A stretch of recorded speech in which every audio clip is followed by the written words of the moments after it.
วันนู้นยังเห็นสุดเล็บไปเนี่ยเห็นผู้ที่จบที่ยันนั่งเลยมาว่าที่เขาเลยปัญจาบิเขา businessman จะใครที่เขา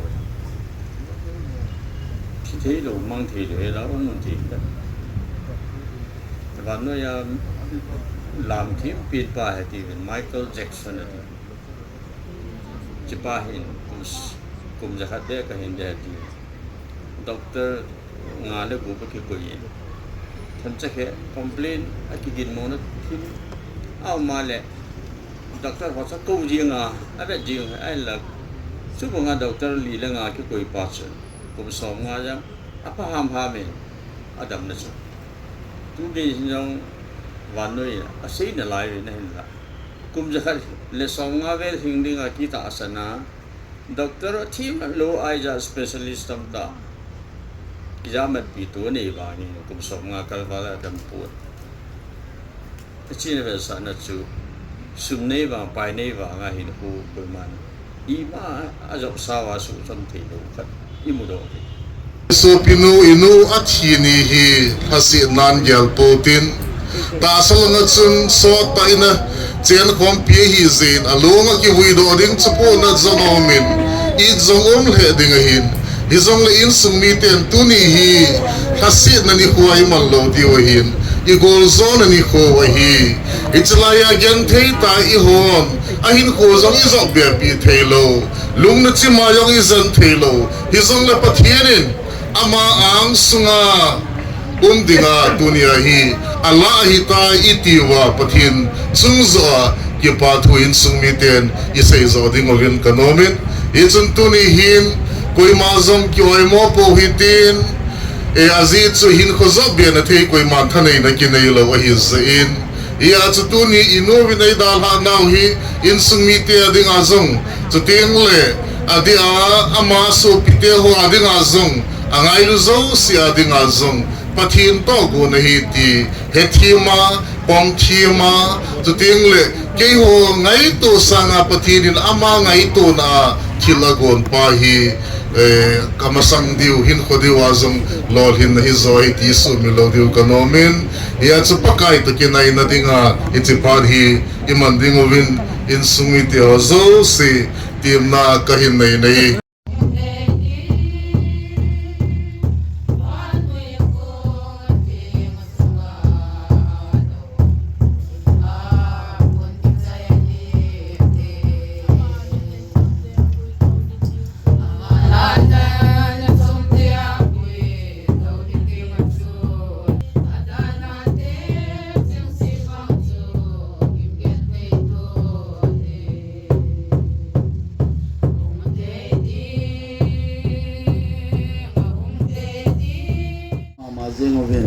Zong le Pathen zuya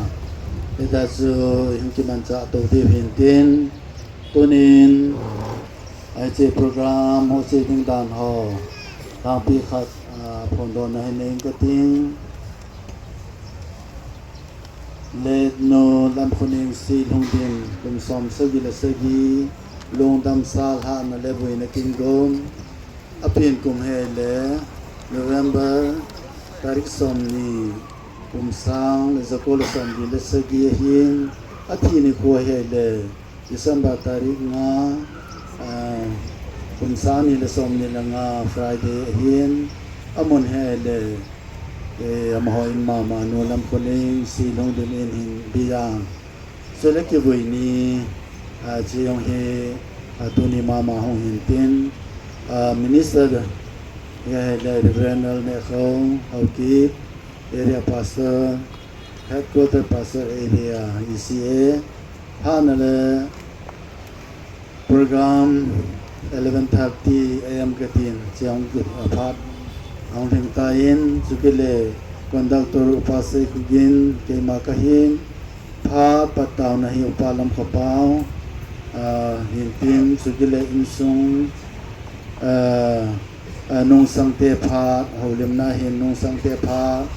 hintin awa na hin vie te pha hintin sukile piang women welfare association te pha hintin sukile insumi te pha sule habung te pha au pa Hatkholhing hobong chen men hin tin in mona kuna ha na le ha na la he le se ponin ki phela jong le selaya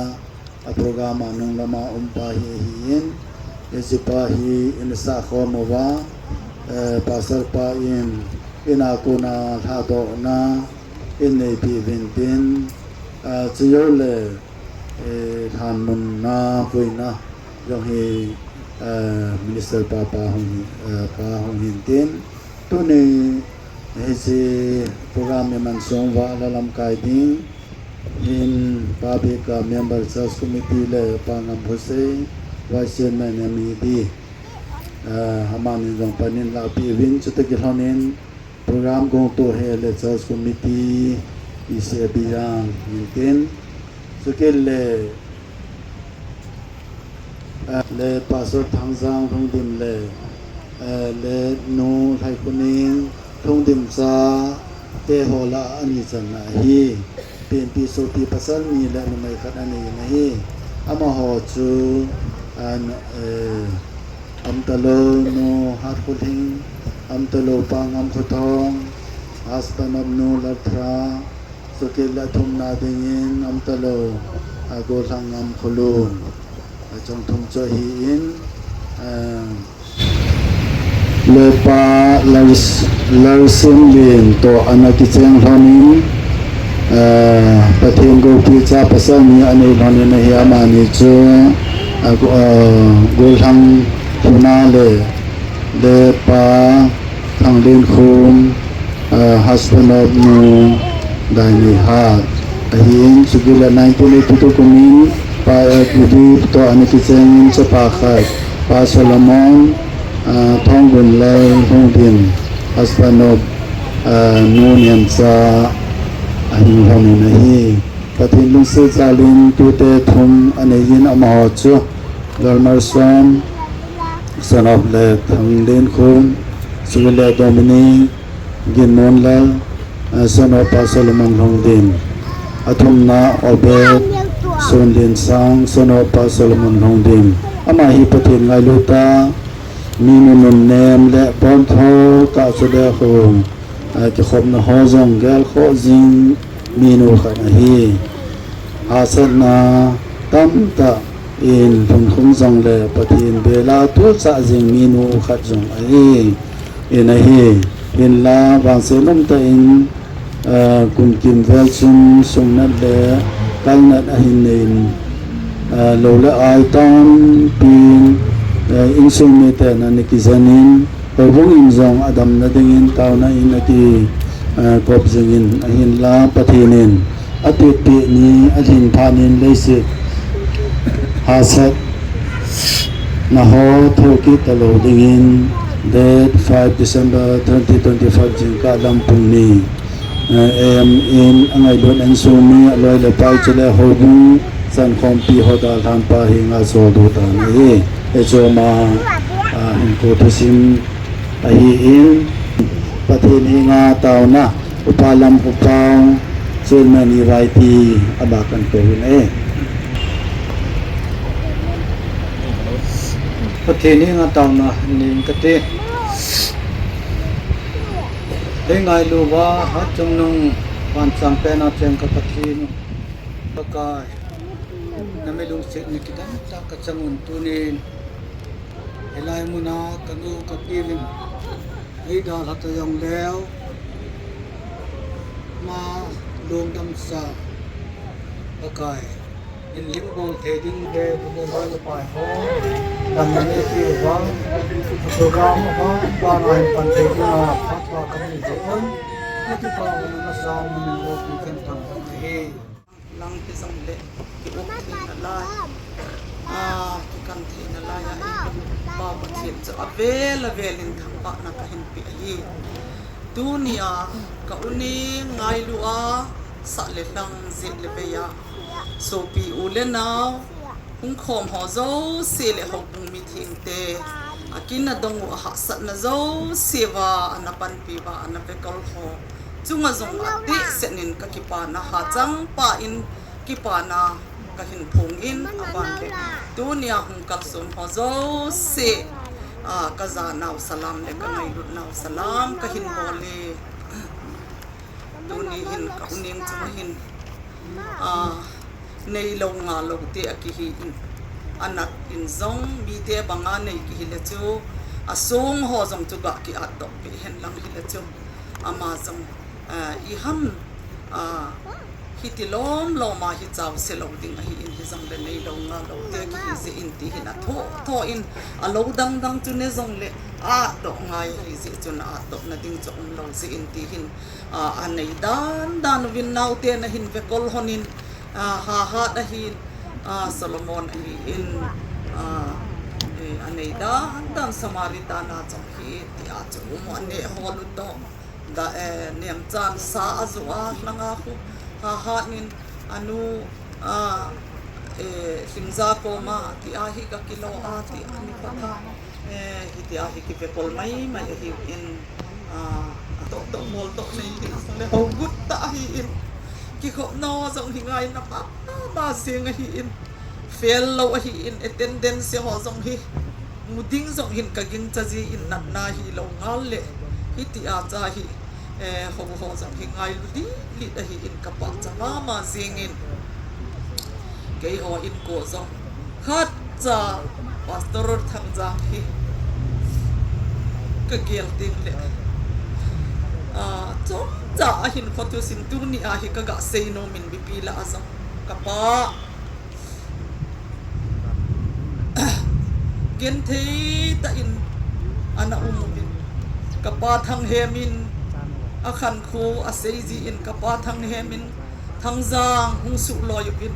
mol no man in mun diu len lo mun diu ka koi pe ati a ko phak chun aki gong upin ti chon mol nom langa chun achi su ta vin a hi le bizang a hin te se ho zo se ka pinem pi ho pi pinem hoi ho loi pi phal za ho loi ulet khazang nu ho loi te se lui zo se chun a hi poi iga pui to ki jeng lo le ho bung hi che chaw zo ding a hi koi ma cha lam kai ding la ta lo ati va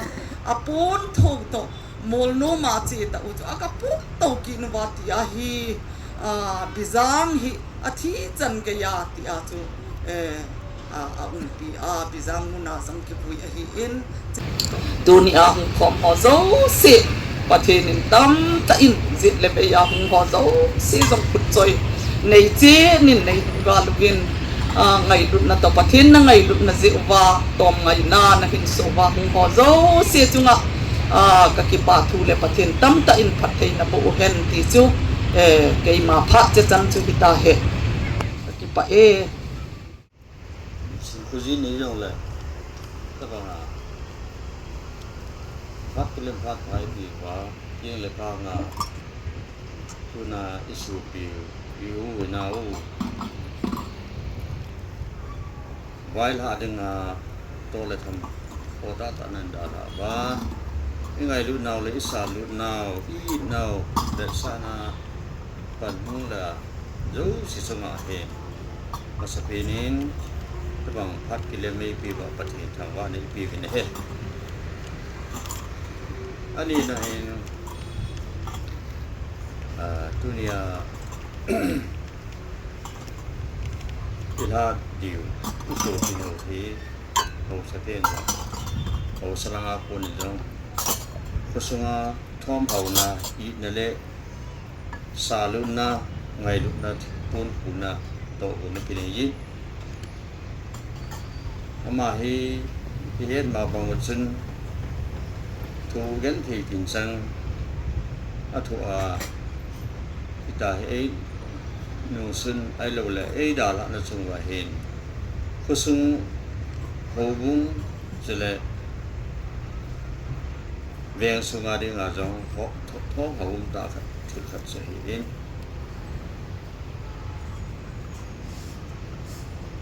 mà chung là hiện cái hồn ý mà trái xây thì bố mình hai na hu pipa hin na pipa Pathenin alai ta ni khu chu an hin pha na an hol do mi he min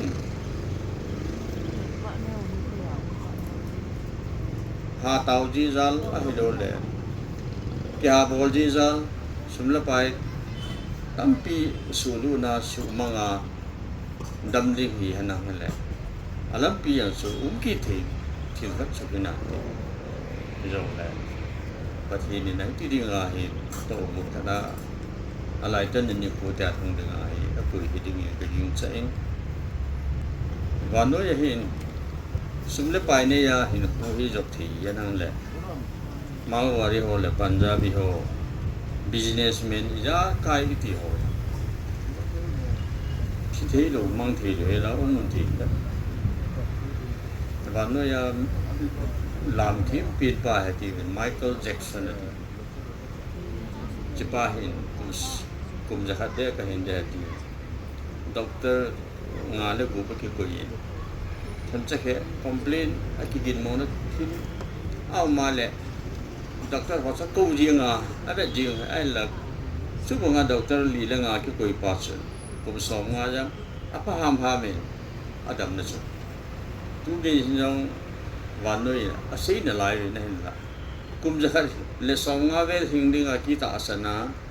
ด็อกเตอร์ทีมโลไอจ่าสเปเชียลิสต์ตั้มตากิจามันปีตัวนี้บ้านี่กุมสองงาคัลวาลาดัมปูดที่นี่เป็นสารจูสุมเนย์บ้างไปเนย์บ้างอาหินหูกุมมันอีมาอาจจะสาวาสุสันติโลกัดอีมุดอดีไอ้เล่โมลินน่ะทีนั้นมันน่ะจงใจตาสัญชาติหัวหินไงด้านกันนี่วันนู้นยาที่หัวสร้างอุปโภคฮินดูจิมาคนกา r มาสัมสาระดีกา r มาสัมสาระอธิจูมีขยีอดัมสุงาทิลพาโบโบลาองที่เดียงเลยองปีนอีเดียงเลยขังกัลตุเจจะเลี้ยงอินสุงเตเลี้ยงเตตัวกิสัมไก่อินสุงองปีนดีอันนั้นที่พวกเราบอกว่าจะเที่ยวเลยที่นู่นที่เลยกอลเกนไล่ตาทิ้งพุงเลยก็เขียนยันที่แต่เองทิ้งพุงที่เนี่ยจนอาหิงน่าเห็นละกอลเกนไล่ตาอมจีจนอสุสามโลครับ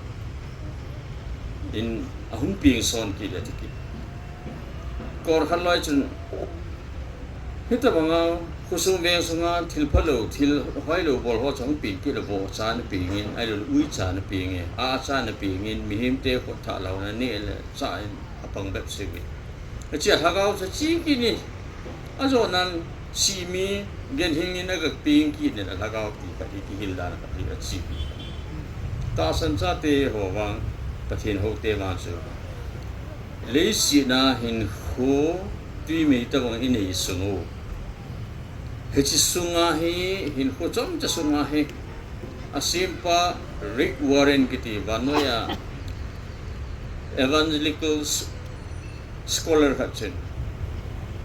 mihim simpa hin ato bon hi loi le golding a mihim hi akisi me hi ahella chichu a he do thelowa hin khu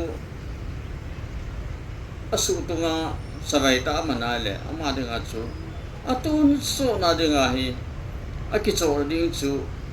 a he so na ding chu kicho do be thi ama wang ni chon pha chun atun so na am na ding chu hin khu chom cha sunga chu kum som ni som thum ala som nga som sigi sunga thil pha them khat akito do chu atun so na kum som kiti talo kum la khat kiti talo wa atun so na ding a chu hin khu chom cha man sunga chu ki cho do man he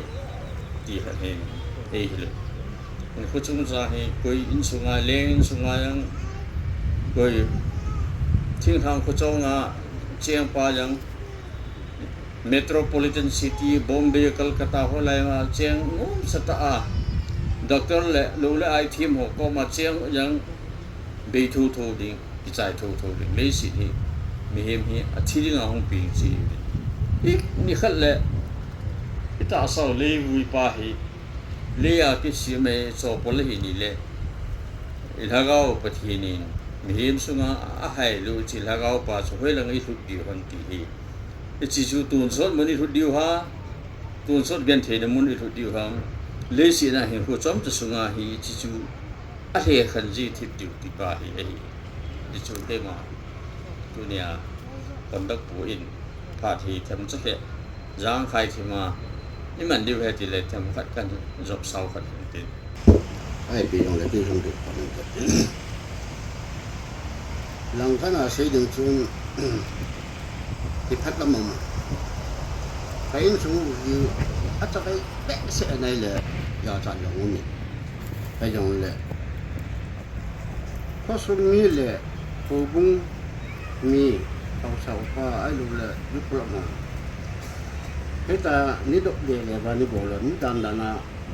นี่ขัดอยู่ก็แก่ละก็แก่เก็บพัดลมอย่างนี้ไอ้เห็นละแค่หอนแล้วหอจูก็จะถูกปีนเลยที่ว่าไอ้รู้เลยก็สายอยู่ในดูน้ำปีนี้ขัดยังก็ให้ยังเลยพัดเองเนี่ยอาจจะหาสเตจจะถูกปีเลยอาปาเตก็ปีเดียวมาอีกคนตายเยอะจนในจุงว่าก็จะไปนะอันนั้นสเปนนี่เขาสักวัวเห็นโบบุงเตะเห็นยึดก็เตะเห็นแต่พอนจะว่าก็จะนอนสลามกันพี่ว่าแกก็คงดินโดนเป็นหาดังไงคนแกฮีอินสุงเตอินสุงงาคิดเลยไอ้ขณะเสียงจุนไอ้เจ้าว่าไอ้สุพินูลันท่าหงดินจุกก็ดินบุญหงดินอะไรไอ้หินละเขาอันหัดจุตาซาลมอนฮีท้องกูลัลดีลาลุนขัดกันนี่ตายอยู่จนยาตุอินสุมีป้าอักดินอะไรข้าเจ้าจนไอ้สุพิป้าไปท้องทางฮีดิ่งเล็กกติเล็กมีป้าก็สุงามีป้าดินมันก็คุยจะนั่งอาทิตย์ดิ่งเล็กกติละมันนั่งดิ่งอาทิตย์แค่ว่าหินดานฮีเจนดานเล็กภาษาดานฮีไอ้ป้าไอ้ผู้ทางยังสูงที่หัวอินสมมองหิที่ฉันน้องนายหลวงหินถ้าเจนทางยังจนขัดที่ละงาวนะครับดามพี่นางก็จะรู้ละโมโนมาก็จะรู้ชุนละก็จะรู้ไอ้ตาเหทางเด็กก็มีหัวจูนี่เฮ็ดทีมเราดูเห็นจริงแค่ยังงำทองก็เห็นว่าทางยังจะไปยังงำทองอธิบายอย่างนั้นแล้วถ้าจีบอย่างจะงำทองแค่ยังงำทองก็เห็นดีจุดสิ่งขนาดนี้อาจจะก็คงเด็ดก็เป็นอะไรไอ้ที่ซาลมอนฮีที่เขาอินสุนมามองอาจจะดีแค่น่าจะที่ต้องเดินฮีมีดังแสดงไอ้ตะกุยลาลุนนักได้มีอาจุทุนก็สิ่งที่เราว่าเลยคนนู้นมีโน้ตพาที่ดึงอาจุไอ้ที่นี่เฮปีวินตาที่หุ่นดึงไปยี่มีหินาสิ่งละสิ่งว่าเอาเลยนี่ไงเราเนี่ยก็สิ่งน้องพิจารณาก็จะไปคอนดักเตอร์หุ่นกระสุนเนี่ยมิสุเป็กกะลมครบละลำคนเองที่กับอุซิมลินอันนู้นไม่ยันนะซิมลินบ่อยตะกาสุกี้กันนะสังกัดกูสมงาเวลกันปีกาเซนบนักกันหุ่นเปย์มันซิลมาตัดจนบิจางหินสมรุกุมกันลูตาจูเคลติงกันเกนี่รำทะโจติงคีบาวน์ดารีติงกับพาร์ลิเมนต์เปียมพิยาบิจางคุมินีนักกันเนี่ยกันเซลินนักขมนากันไงเนี่ยแม่มาอินโทรดักชั่นต้อยเตะกระจุกโทนสินละอุลัมคนเองฮีก็อุซิมลินเล่นในกันรำทะโจติงกันอุมาเกี่ยคมnumeiกันเนี่ยพิยากุมทุ่มไล่กันจางาอาทิตย์เชลโนเลนพาสุรทังจังก็หงเบลาไล่กันอาทิตย์เชลโนเลนสังกัดกุศลสรีเลปรุกไล่กันอีบิจังโคมาหินมูลลุลิมตาจงจุนุลัมคนนี้ฮีอาร์จันตั้มตะกัตุระอนาวไฮเลมิทายันกุศลนาวปนันเนียทางลินคุมเลลรูดุนันนาลาหินปากจงปุยาบุยรักกระกินเอามาอะไรพอบุงเตะปานะเป็นปานหินลางกตินอามาสายตัวนี้มีหัวไงลุนุ่มตะนูลำคนเองอินเอดาระนัดสมบัติอามาไงลุอา along up dinga hung kalsong ho zo se anaya agamla a in sumi henang hobung mi henang chele hingle kom ama ngai lo hung kalsong ho zo se tunin na bon chavin dijang i se hobung minin limna chibai kain pe bin he nu Lamkhoneng ahin ko THUSIM inangai hatawin a program event novale nu Lamkhoneng C Lhungdim anikitin IPGRC kitiam ti hello zang ka mai te this event bizang ahin Lamkhoneng hi Amaho phat la hin thum anomen ama hi Lamkhoneng la chu akum achapong pin an hin hi chelai chon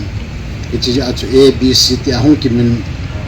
sa ahin het akum na dinga chu iti achu ki bol ti achu amin che pe ya Lamkhoneng C ti ai an ki he ti achu ne khat si ki ko ji achu ne ka hin pon do na hin tin chule to nen nu Lamkhoneng hi ahin ko THUSIM inangai hatawin holim na ho inangai hatawin to hin ama hi damona zia hin ko no moli ma hi in ama hi hobunga dinga me man tam ta hi in piham in chen ha sa jin sumle pa ya bang panla no chu de bongen la zo hi zong le taw khom na ho ki khom na ho ti ai pon tho ta pan le jing mi khana in adi in ai ko THUSIM a ina mo ba bang win to hi amote ni to chapa to tu te to khosa khom ma heben Pathen ho khom na ho ki khom na ho le is Pathen ni ho ti ho vel le hin ama hi amote ni to atu te to tai ho vin ni hung ki lon khom jing wa hung jing a heben pon tho ta ki khom na hi hung pong jing a hi mi man tam ta hi in adi in ta sadam do na tu kum ke het ke lo le kum kim la la vel chu hitadin ka ging cha in itilai la apen chen hovin la hong kai the ta hi in ipisa hovin han ki khom lo ham ti ka do wai le adam lo no hozi ai ta pa chun obung nin zong ngai lu na ne ta in vil na aga keneyin ta pi na keneyin achunga bol the kham khamin ipem pan pi na zong kana pewin tu ni chen hin achi ta sa Pathen ni chen chun ting katin taw khom na ho hovin kai khom na ho ki khom na ho hin taw na kana nung dal jimo kana hi ain da Pathenin ama koma ki chol du dinga pa sa itan tin pe chun angai lut ho bung mi in sum mi a chate amote ho tu te ho da la in zan hi ni la chun te tu ni jingka lam chun hin khu anala tai ai da tunin I ma jengovin tuni chana apan la na ho tawnal e hovin Pathen ho khom na apan la na ho hi obunga dingin dang su ni ho hi poi ti chu tunin ka in pung do no men chule program mai ne nai le la khazang na ki ko yi ni chi hi aman ala de ma khana hi in tuni a hi awai la na chi la hi sa khom dinga ani ki ko he tiang chu in he diwa ka in phon do no mai e nu Lamkhoneng tunin ai da ra na chunga hobungin achunga bol the dang akine tapuin hi chun tuni hin ama mulem san na ni wa hi ze nei da ra ni wa hi in alung up na chunga hin hobung thil ho man cha the zo si aki mang cha in chule program ho akisim pin chule hobungin itabonga thina molim na anatu ho pi dinga hobungin anake to ogon ho zong asuma dangka sangsom ni chong chopi na kinin tin chule along chunga hi awai la na tumpo na along ki puin tin hi chu hobungin aki bo thei pe ti dinga he ti tunin hakat kain pon nom hen tin iti ma bong vin tunin nu Lamkhonengin da na chunga bahin hobungin ama chungchanga pha mukha pina thil pha bolna ti deham min sum sing ni kahin gongoven hi chi in sum ni te ho koi pina mala thi di khanen yung la pu la phantin amote ni ham mai lo la chapa ham han hum ko hem khat Penpi in chi hung da ding in ka hin ko ve in sumi ho ala thi do han hum Solomon hum Solomon mai le apa achapa na hin chi hi obung ten na ko na mo chu obung na ko na ki bol thi sunai chule ama za bo na le ngai lu sa nai phan nu kha pin din along puna ka hin uding oi ni cha ding chun obung sunga church committee aum sun sunin alo chunga pun ka khu hitin hi chu i phanu a chei na hitan tin in sung Pathenen pi hanna ma puijing han ti chu tu ni a Pathen hi nga pha chei na ka ta pi na hin tin ti chon church committee ho aum sun sun hong ding do ding kai ti mo le mga kuni ang lang ting le yut lo ho lama kuni ang lang nu tia lam kuni zong le ina ko zai ta win alanga ha do na ina di mo hito kilanin bible sang mon khat kain sim do nomin zobum sondali sang khat sang ni na do sang som de sang ni na hi in singing kate numei hung piang do mi hi ahin ko chong sa bo hin gen theina dim se de mi hi pa chapa mangin ang pa do zin pa chagop su bangin na gop loi zitai ni salim ki hei bangin a ki hei mang zin khungai so lo hilin amang zi ding le chang som ni na hin iti him ni him zong athin a ki zam zin kinung po do kit lovin aume wanzo sia be hil kasia mihim kitho kit lo hil ding ahin ayimut khang lo ding aize pathini na thu pathe abo sai zong le tunin chlaya inu isopinu ado na pangozo sile adita insumi hozo si adingin pathini na thu pathe bo pi vintin bible sang isim do na wachun mihim hin ko achom da le mihim hin ko hi nisalim ki hei pachom cha hung kilanga pachom cha zo ding le be kit zi a hi na season zobung som le li hi iveta hi le leise da hing thei thing phung ho jing zong a thi ting le ahung pha don kit zin a hin la mi him wang hi a thi ting le hung kinung le kit zi lo ai tai atin thuil pa bung som ni chang se gi chui ve da hi le mi him hi a thi ting le vuya ki le ki da chu ting le lagau hi api pa ko ma ki le kit zi he tin tulai hin ta sanaza chom aumta ahilla ehon ita sandung zui wa hi mihim athi ting le bible na sei banga asim pa ko ma hi alagaw kile kit zi hin ya chu pathienin ama ta san lo ham ahin laya pathin ta ki gui zop na di ta ne ya hi le iti pha da hi wang isai thei po ve ahil la pathin ta chol do dinga pathin na ko ye hin ahil la pathin Jesu Krista pathin sa pa hu hing pula leng pa ne ki san lo ho zo se wang chu phat khat ding le zum ta tho do dinga ina bible na season tunin inu isopino hi ahin dan ho isayovin at HINKHO THUSIM ki zi dan ho ive da hile Psalm numbers are som le gup chang som la ngain pathin jing te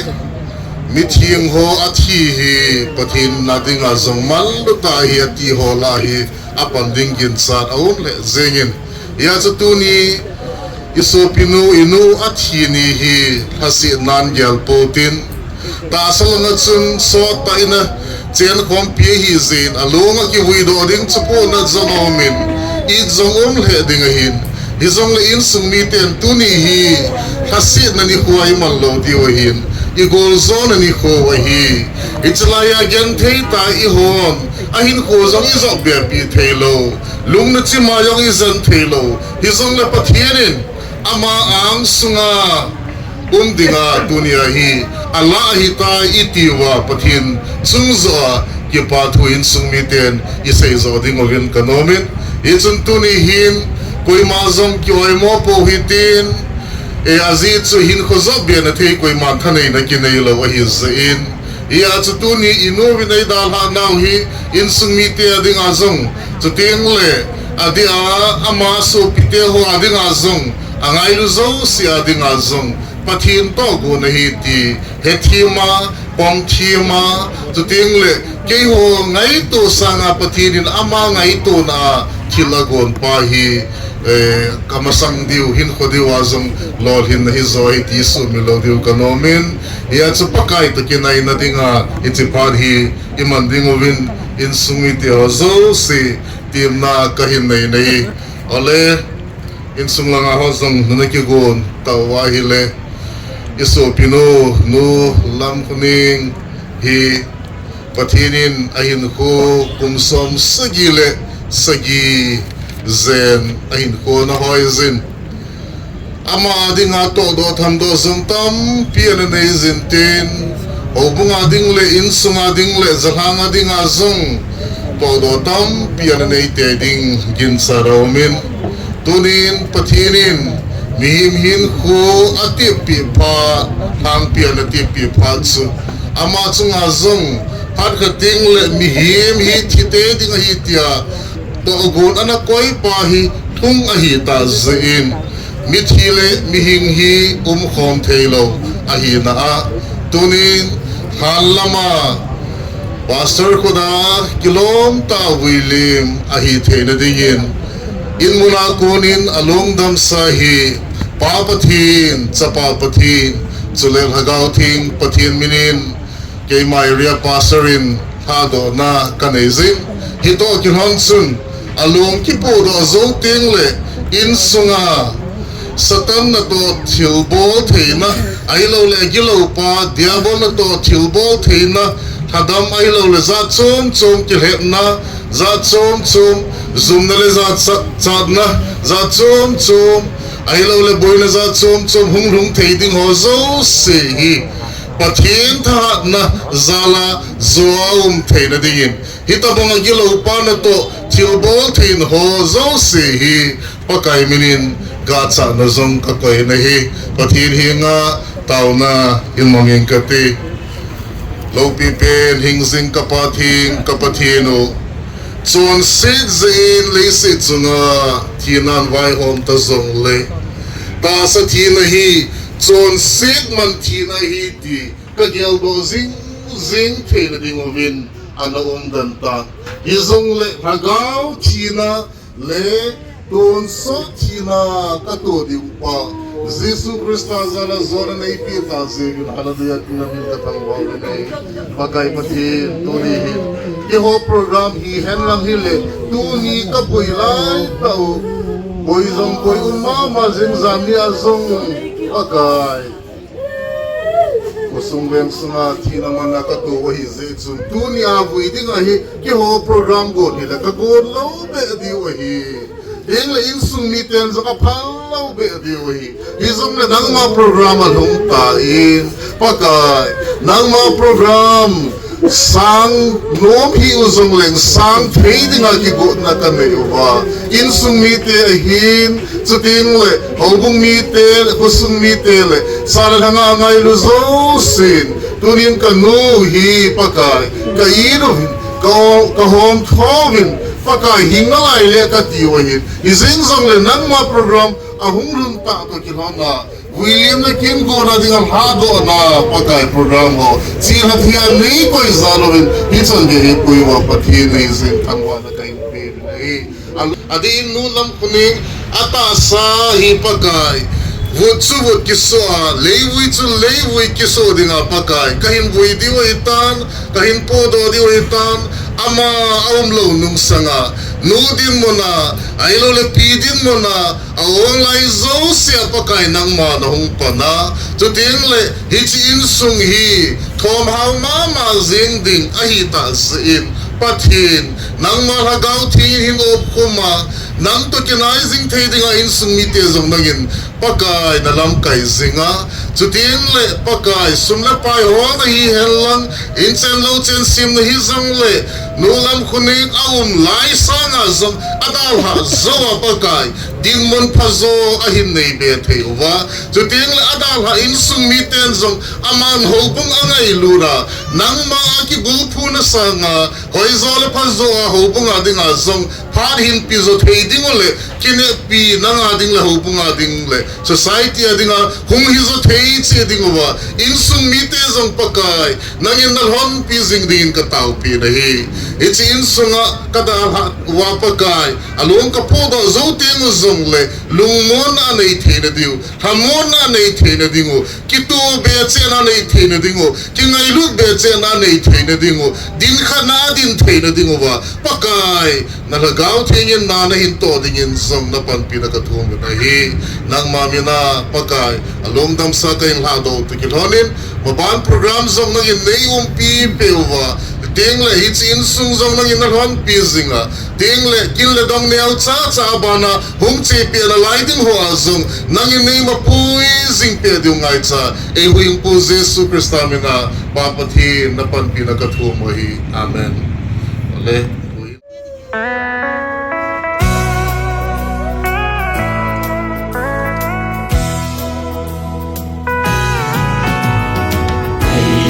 Se ponin ki pe la zong le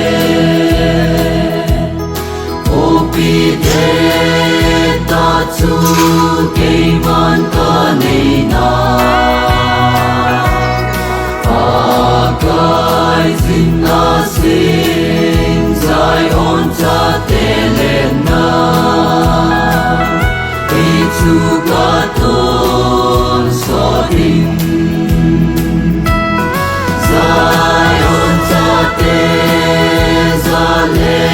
ding ni chu anai da na sao na dem o sopi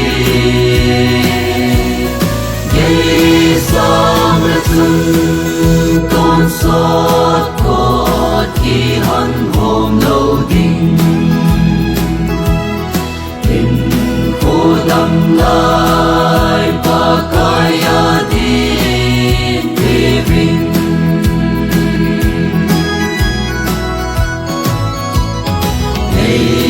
numei na kui mang kha na te nam dai ni khu ngai cha ti la tam me pa bang i hin ko mo le ting kon cha hin pa kai na tong Zion chate zalen ding ni chu anai da na zao na dem o sopi ye sam na chung kinong sa edit hampana inasabi ikiman sa tindahan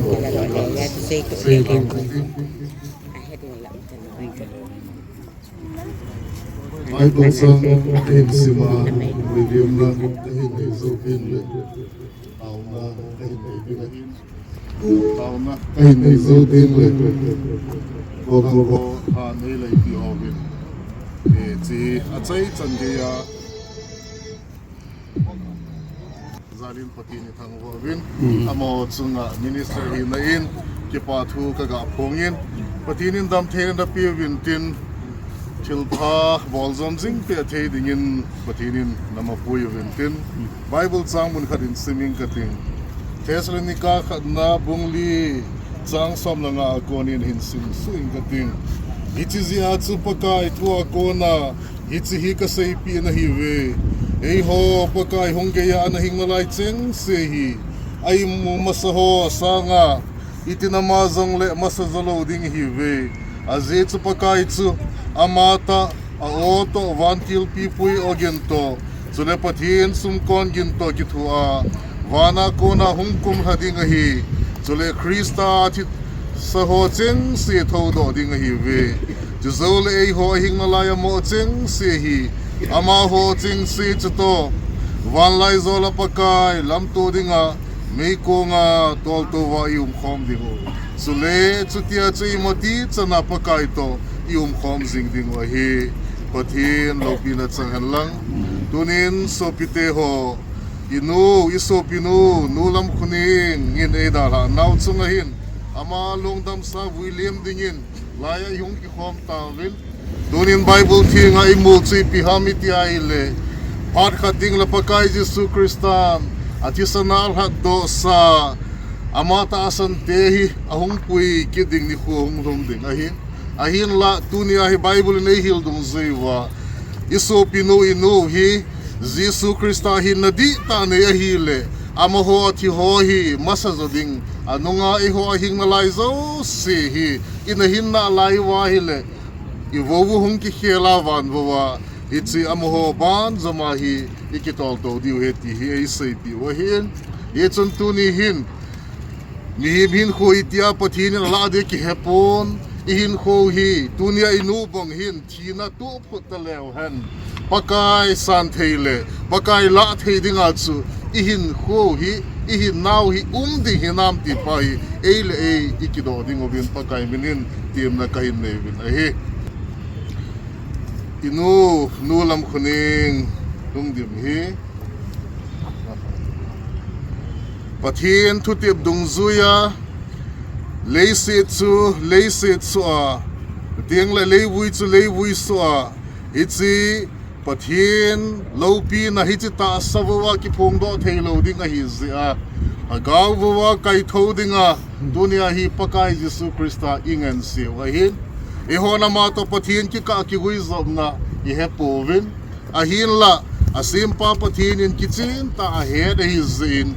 pathin to ma ki ka ki gui zomna di ta anei dinga gin cha na inei o hi to ki honin pa pathin cha pa pathin tagaw thing pathin menin pathin thuti bonga leise chu a wutsu dingin ke elne ho ke headquarter pastorate area in vuilem na kaneta na hi hito kilonsun mipi ama vai hana ni khobzi lam se na dom hitive pathiene nga tauna hining kate olo pipen hingzing pakai pathin tuni hin namin lo pina sangtain kahin thangwa obinahi azit sunangin ta sathina leise da umnalai den ding hizing zong le paka agaw thina katu na thei hole don sora thina katu na thei howa zona na chapa Jesu Krista zalen nei pita binahi zuting le ta sa thina na koi den na alai zong hi leise hi kain de do hi poiti nei gel do sa naw a hi in nangma kalhangai thei naw din gon nei sin pi naw a hi zin namin kathangwa binahi tunin nangma mopo na noya ngansi na kachandung zui wana to go na he thiam thi naw mun a hi theya nalo pi ki phone na mun a hi the na dingin hi chil han mun zong hi naminen kai han no na hi golhang hon ki tu ta ki su kha nam lo al han ei lai pi zal na mo zal namin ka thang wa bi nei a chai chanei sen pi na lai di wa hi se Consort kot ki han hom lo ding Dam lai pakaya din giving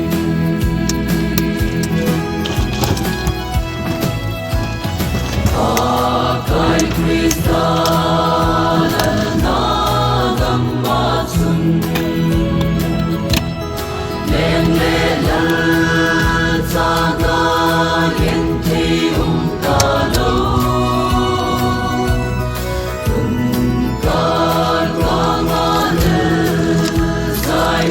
chate lena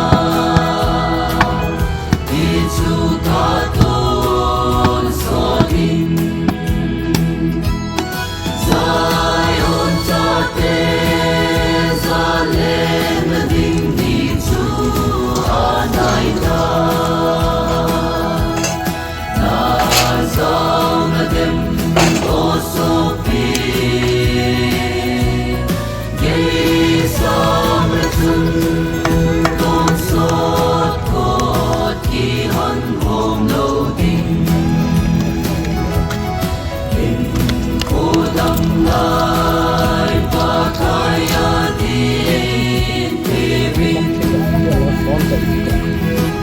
không được cái này. Ni lung côn vai chi pa la ni ta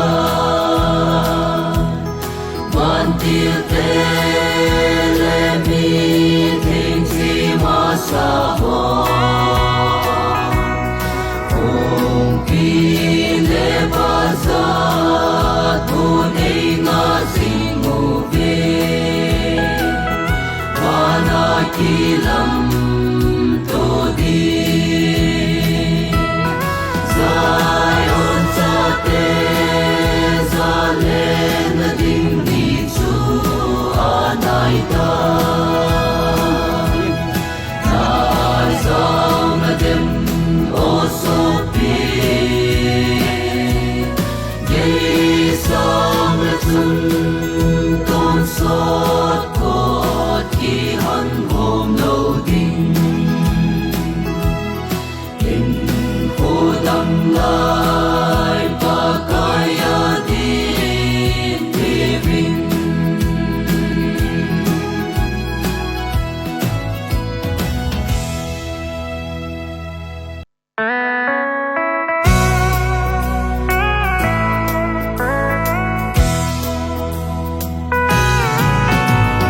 Hãy sẽ cố định kỳ phê ta dòng lên Bi de ta chu ke man ka nei na pa